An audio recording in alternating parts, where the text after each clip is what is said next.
दोस्तों आज हम उस टॉपिक पर बात करने वाले हैं जिस पर बवाल थमने का नाम ही नहीं ले रहा है। वो है हाल ही में रिलीज़ हुई द केरला स्टोरी मूवी। दोस्तों इस मूवी की अगर मैं बात करूं तो ये बड़े ही चर्चा का विषय बनी हुई है और इस पर चर्चा करना भी ज़रूरी है। दोस्तों वैसे मूवी तो आप लोगों ने देख ही ली होगी, लेकिन अगर नहीं देखी है तो मैं आप लोगों के लिए थोड़ा सा बता देता हूं। जैसा कि इस मूवी में दिखाया गया है, मूवी की स्टार्टिंग में हमें 3 लड़कियों को दिखाया जाता है, अलग अलग शहर से अलग अलग धर्म की लड़कियाँ केरला के ही एक नर्सिंग कॉलेज में नर्सिंग करने के लिए जाती है। इन्हीं के साथ में एक चौथी लड़की और आती है जिसका नाम आसिफा होता है। वह भी स्टूडेंट बनकर इन्हीं तीनों लड़कियों के साथ में रहना चालू कर देती है, लेकिन वह ISIS की एजेंट होती है और इस बात का पता इन तीनों लड़कियों को नहीं होता है। और ISIS की एजेंट द्वारा इन तीनों लड़कियों का ब्रेन वॉश किया जाता है। साथ ही साथ उनके आसपास के माहौल को कुछ इस तरीके से क्रिएट किया जाता है कि इन तीनों लड़कियों को लगने लगता है कि इस्लाम धर्म दुनिया का सबसे अच्छा धर्म है।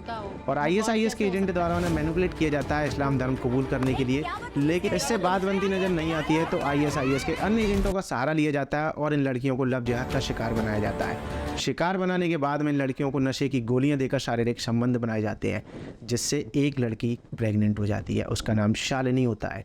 शालिनी के प्रेग्नेंट हो जाने के बाद में ISIS के एजेंट उसकी इसी मजबूरी का फ़ायदा उठाकर इस्लाम धर्म कबूल करवाते हैं और इस्लाम धर्म कबूल करने के बाद में उसे इंडिया से सीरिया तक ले जाया जाता है। इस बीच उसके साथ में कई सारी घटनाएं घटती हैं, जिनमें से उसको फिजिकली और मेंटली टॉर्चर भी किया जाता है, साथ ही साथ उसका शोषण भी किया जाता है। तो इस तरीके की पूरी मूवी स्टोरी है।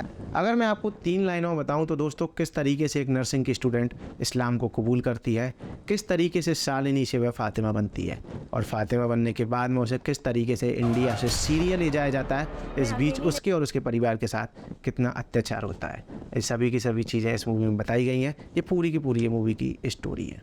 दोस्तों बात करते हैं इसकी कंट्रोवर्सी की, तो ये मूवी स्टार्टिंग से ही कंट्रोवर्सी में है। जब इस नवंबर में इसका टीज़र रिलीज़ हुआ था तभी से ये मूवी कंट्रोवर्सी में आ चुकी थी। कुछ मुस्लिम संगठन थे, उनका ये कहना था कि इस मूवी में दिखाए जाने वाले जो चित्र है और इस मूवी की जो स्टोरी है वो इस्लामोफोबिक के माहौल को क्रिएट करती है, इसलिए इस मूवी को बैन किया जाना चाहिए। साथ ही साथ इसमें कुछ आंकड़े बताए गए थे जो कि था 32,000 लड़कियों का धर्म परिवर्तन। इसे लेकर भी ये मूवी कंट्रोवर्सी में चल रही थी। उनका यह कहना था कि इस मूवी में जो आंकड़े बताए गए हैं ये भी सरासर गलत हैं और इसी के चलते ये मूवी कोर्ट में। केरल हाई कोर्ट ने इस फिल्म पर रोक लगाने से इनकार करते हुए फ्रीडम ऑफ एक्सप्रेशन की याद भी दिलाई थी, लेकिन मुद्दा ये है कि मूवी की इतनी कंट्रोवर्सी बढ़ चुकी थी तो मूवी को लेकर के हमारे देश के कुछ नेता और राजनेता हैं, उनके भी बयान हमारे सामने निकल करके आ रहे हैं। तो उनके कुछ बयानों पर हम नजर डालते हैं कि हमारे देश के नेता और राजनेताओं का क्या है कहना। केरला स्टोरी सिर्फ एक राज्य में हुई आतंकवादियों की छद्म नीतियों की साजिशों पर आधारित है। हमारे देश के प्रधानमंत्री वजीर आजम को इतना नीचे आना पड़ता है एक चुनाव जीतने के लिए कि झूठ और प्रोपेगेंडे को सामने रखना जो नफरत फैलाने का काम करती है। ये केवल एक फिल्म नहीं है, ये समाज में जो एक बहुत बड़ी चिंता खड़ी हुई है।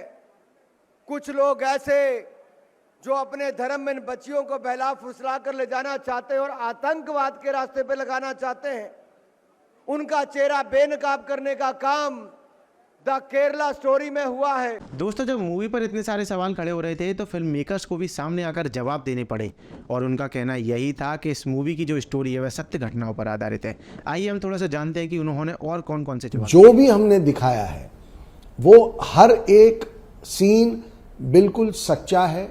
इट्स इंस्पायर आप ही से है।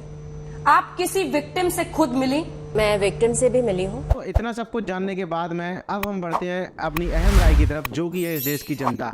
इस मूवी के बारे में इस देश की जनता क्या राय रखती है उस पर हम थोड़ी सी नजर डालें। लगी हर एक बच्चे को देखना चाहिए, खास करके 18 साल की लड़की लोग को देखना चाहिए जिसके दिमाग में ना इस्लाम भर के रखा हुआ है। 20-25 साल माँ बाप पालते हैं, 1-2 साल में कोई अब्दुल आता है और आगे लड़कियों को लेके चले जाता है। लेडीज लोग को देखना चाहिए।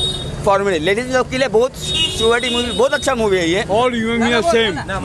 महिला होने के नाते लड़कियों को सतर्क होना चाहिए। कन्वर्जन का जो चल रहा है दौर अपने इस मूवी को लेकर के हर किसी की अलग अलग सोच है और सोच की बात की जाए तो जहां एक तरफ बंगाल में इस मूवी को बैन किया गया है, वहीं दूसरी तरफ यूपी में इस मूवी को टैक्स फ्री भी किया गया है। दोस्तों मेरा मानना ये है, ये मुद्दा डिबेट का नहीं है, ये मुद्दा काम करने का है। यदि इस तरीके की चीज़ें हमारे आसपास किसी भी शहरों में या किसी भी धर्म को मैनिपुलेट करके फोर्सफुली परिवर्तन कराया जा रहा है, चाहे वह हिंदू हो या मुस्लिम, सिख हो या ईसाई, at the end of day हम सब एक हैं, हम सब इंडियन है, इसलिए इस पर रोक लगाई जानी चाहिए।